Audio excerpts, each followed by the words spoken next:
Job calendar అనేది every year ఇస్తామని జగన్మోహన్ రెడ్డి గారు చెప్పడం జరిగింది. అయినప్పటికీ ఒక్క జాబ్ క్యాలెండర్ కూడా విడుదల చేసిన దాఖలాలు అయితే లేవు. కానీ లోకేష్ గారు పాదయాత్ర సమయంలో చేసిన ప్రతి వాగ్దానాన్ని నెరవేరుస్తూ ఎవ్రీ ఇయర్ జాబ్ క్యాలెండర్ మేము రిలీజ్ చేస్తాము, ఏవైతే పోస్టులు ఖాళీగా ఉన్నాయో అవన్నీ భర్తీ చేస్తాము, నిరుద్యోగ సమస్యను తగ్గించడానికి మేము ప్రయత్నం చేస్తామని కూటమి ప్రభుత్వంలో ఏదైతే వాగ్దానం చేశారో ఆ వాగ్దానానికి తగినట్టుగా నిన్న పరాభవ సంవత్సర ఉగాది సందర్భంగా కూటమి ప్రభుత్వం జాబ్ క్యాలెండర్ రిలీజ్ చేయడం జరిగింది. అలాగే లాస్ట్ ఇయర్ చూసుకుంటే 2025లో డిఎస్సి 16,000 జాబ్స్ క్యాలెండర్ రిలీజ్ చేసి జాబ్స్ని భర్తీ చేయడం జరిగింది. చాలామంది కరోనా టైంలో ఇబ్బంది పడి తిండి తినక కోచింగ్ సెంటర్స్ మూసివేసినా కానీ చిన్న పనులు చేసుకుంటూ ఎవరైతే ఇబ్బంది పడ్డారో వారందరూ గత డిఎస్సిలో జాబ్స్ పొందుకోవడం జరిగింది.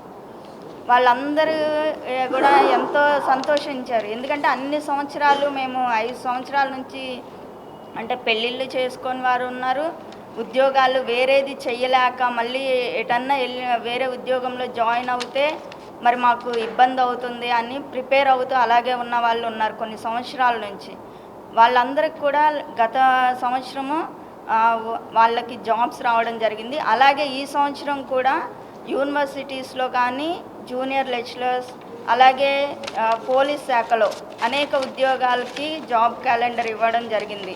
మరి ఇంత గొప్ప అవకాశాన్ని కూటమి ప్రభుత్వం కల్పించిన కారణంగా అందరూ కూడా నిరుద్యోగులు ఎవరైతే ఉన్నారో వారందరూ కూడా ఈ అవకాశాన్ని సద్వినియోగం చేసుకొని ఇంకొంచెం ఎక్కువగా కష్టపడి జాబ్స్ పొందుకోవాలని ఆశిస్తూ, అలాగే ఇది మాత్రమే కాకుండా ఎవరైతే సొంతగా బిజినెస్ చేసుకోవాలనుకుంటున్నారో అంటే మేము బిజినెస్ చేస్తూ ఇంకొక నలుగురికి ఉద్యోగ అవకాశాలు కల్పించాలి అనుకుంటున్న వారికి కూడా కూటమి ప్రభుత్వం వారికి లోన్స్ ఇవ్వడం జరుగుతుంది. కాబట్టి వాటిని కూడా వినియోగించుకొని జాబ్స్ చేయలేము, మాకు ఏజ్ అయిపోయిందనో లేకపోతే ఇంకేదన్నా కారణం చేత మేము వెళ్ళలేము అనుకునే వాళ్ళని ఉద్దేశించి ఈ పథకాలు అయితే రిలీజ్ చేయడం జరుగుతుంది. కాబట్టి వాటిని కూడా వినియోగించుకొని యువత ఎవరైతే ఉన్నారో వారి లైఫ్ టైంని వేస్ట్ చేసుకోకుండా ఈ పథకాలని వినియోగించుకొని వారు కూడా అంటే బిజినెస్ పరంగా చేసుకుంటూ ఇంకొక నలుగురికి ఉద్యోగ అవకాశాన్ని కల్పించే దిశగా ముందుకు సాగాలని కోరుకుంటూ